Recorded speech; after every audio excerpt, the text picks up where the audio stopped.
What's going on, everyone? Fabian here from Set Tech, and today I want to bring to you guys the full review of the HTC Samsung Galaxy S5 octa-core MTK6592, and this comes from the seller by the name of Big Head over on DHGate.com.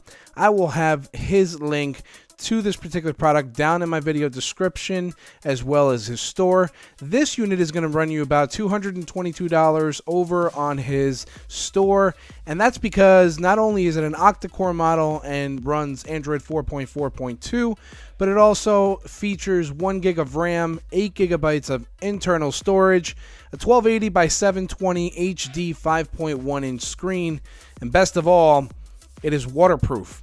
So the device shows to be waterproof as well as dual SIM, which I have yet to see in one of these S5 copy from the original. So taking a quick look around the device, starting from the front, you guys can see here we have the ear speaker as well as the Samsung branding down below, the proximity sensor next to it, as well as the 2.0 megapixel front-facing camera, a 5.1 inch screen, along with the home button and capacitive touch buttons to each side of it.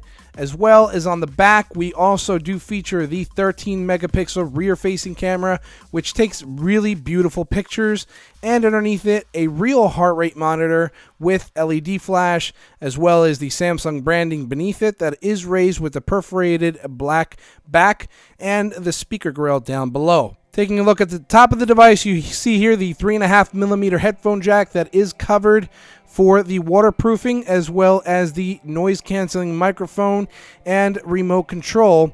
I believe it is a real IR blaster, however I have not been able to confirm this as I do not have the codes in the application for the TV sets in my home. To the left of the device, you will see your volume buttons up and down. At the bottom of the device, you will see your secondary microphone and your USB 3.0 charge/data connection. And last but not least, you will find as well the power button on the right side of the device. Taking a closer look inside the device, you will see here all the internals, the 2800 milliamp hour battery, which seems to last me almost the entire day, as well as the dual SIMs. We have dual micro SIM cards, as well as a spot for a 32 gigabyte TF card and the wireless charging connectors. As you can see inside, we also do expose the heart rate sensor, the LED flash, and the 13 megapixel camera. Once again, you guys can see here on the back, we do have that rear gasket for making it waterproof. And just to let you guys know, these devices are said to be waterproof, but again, devices, electronics, they're really not meant to go swimming. We are going to be doing a waterproof test here coming up on the review, but again, they're not meant to be completely submerged in water for long periods of time. Don't forget that these are copies of the originals, and I'd hate to see you guys do that on purpose over and over again. Next thing you know, for whatever reason, the device goes bad and you have no phone to utilize. So that's why I do these videos. I do these videos to show you guys. Of course, this is just for a purpose that happens to be accidental, not for you to be purposely throwing the devices into water over and over again just to have some fun, even though most of us would like to do that. So moving on with the review, you can see here that we do have a 5.1 inch display. We do have 1280 by 720. It does look really, really nice. It's definitely an IPS display. As you guys can see, it's got really nice viewing angles, and it does have really vibrant contrast and colors. Let's talk about the overall call quality, as I have used it as my phone for a couple of days now. And as far as the call quality, I haven't had any issues, no drop calls. Everything seems to be clear on my end as well as the other person's end, so I have no complaints there. The Wi-Fi signal, as you guys can see here, I get about 3 bars, 2 to 3 bars, because I am kind of far from my router, and it does seem to work just fine, so I have no complaints there. The battery, as I stated earlier, does tend to last me just about all day, and I haven't had any issues there as well. The GPS did take a little bit to lock in the signal. I was able to do so with GPS status, and I haven't had any issues with that. Sometimes it takes a little bit for it to find my location, but overall, within just a minute, it finds the location no problem. So that's functioning correctly. Again, we do have Android 4.4.2, and I've been able to confirm this. We have pre-installed on the device the Google Play Store. Everything is functioning. YouTube, apps such as that have no problems whatsoever. It is an octa-core device and supports over-the-air gestures, of course. As you guys can see here, it functions just fine. There's no lag, no issues whatsoever. Going into the app drawer, I only have 2 pages of apps, but there's no issues. Everything's responsive. Everything really feels really nice in the hand. Almost like a very premium quality device, and I really have no complaints whatsoever. So if we quickly go here into the gallery, I just want to show you guys some of the pictures that I was able to take with this particular device.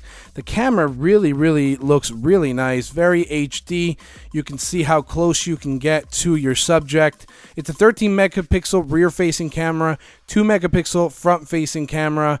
As you can see, here's a picture of one of the USB goodies that the seller sends over, in addition to the other items as well for this particular device. So I'd have to say that the camera really held up really well, and I'm very happy with the overall performance. Last but not least, before we do the waterproof test, let's go ahead and cover the Antutu benchmark.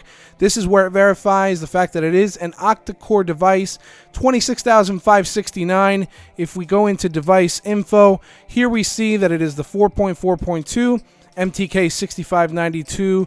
We've got a resolution of 720 by 1280. It shows a rear camera of 16 megapixels. I really do believe it's more towards the 13 megapixels. We have 1 gigabyte of onboard storage, 8 gigabytes of internal storage. Again, MTK6592. The resolution 320 dots per inch. And we do show a front-facing camera of 2 megapixels, which seems to be correct. Android version 4.4.2, which is KitKat. And last but not least, some of the sensors that are supported. Last but not least, I want to show you guys briefly the waterproof test, and we're just going to, obviously, in a real-life situation, see how this would hold up to some droplets of water, a little bit of water here and there if you were to drop it in a puddle or get some rain on it if you happen to go out and about, or if you're shopping or whatever the case may be. And that way you guys can be rest assured, know that this device definitely holds up to what it's promoted to be. Before getting into the waterproof test, we just want to make sure that everything is properly sealed. Your top 3.5mm headphone jack is sealed. The back cover is completely sealed. There's no exposure whatsoever. The back bottom is also completely sealed. And here we go. We're going to go ahead and get the water back into frame and see how this holds up. Here I have my water as well to do the waterproof test. And we are just going to throw some here just to show you guys that this is a real life test, and of course this is going to be sensitive to the water. Obviously it's not going to function properly because the capacitive screens are not going to react to that. So we're just going to get the water out of frame for just a second, get it cleaned up, and see how it functions. So now that we conducted the waterproof test, you guys can see here that the device is truly functional. There's no issues whatsoever. That is truly a real life water test, as again, you're not going to be out and about and just randomly throwing the device into a puddle or into a pool. It's not a device to be going swimming with. Electronics were never meant for that. So I wanted to show you guys a real life test to show you that everything functions just properly. Everything is obviously sensitive to my touch. Here we go into the camera. The camera does pull up. No issues there. Everything seems to function. I made a phone call from it before I dried everything off and came back into camera. The buttons are responsive. Everything shuts off. Everything works. Everything comes on.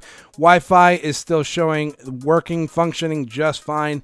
No issues there. Overall, a really nice device. I would have to say that I'm truly impressed with the fact that it is octa-core, the HD resolution, the internal memory, the ROM, the fact that it is dual SIM. So if you happen to be flying overseas or if you happen to be traveling, you can pop in 2 SIMs, your regular one and one for overseas. That way you don't have to constantly be switching them back out each time you go somewhere or decide to do something. Overall, a really nice device. I would definitely recommend it, as well as the seller, Very reputable. All his links will be down in my video description. Definitely recommend this device. Go ahead and pick it up over on his link down in my video description. Any comments, questions, and or suggestions in regards to this device or any devices on my channel, please drop them in the comments section below. Be sure to follow me on Twitter at SetTechFabian and on Instagram at iMacTheIPhone. Thanks for watching, and I will catch you guys on my next video. Peace!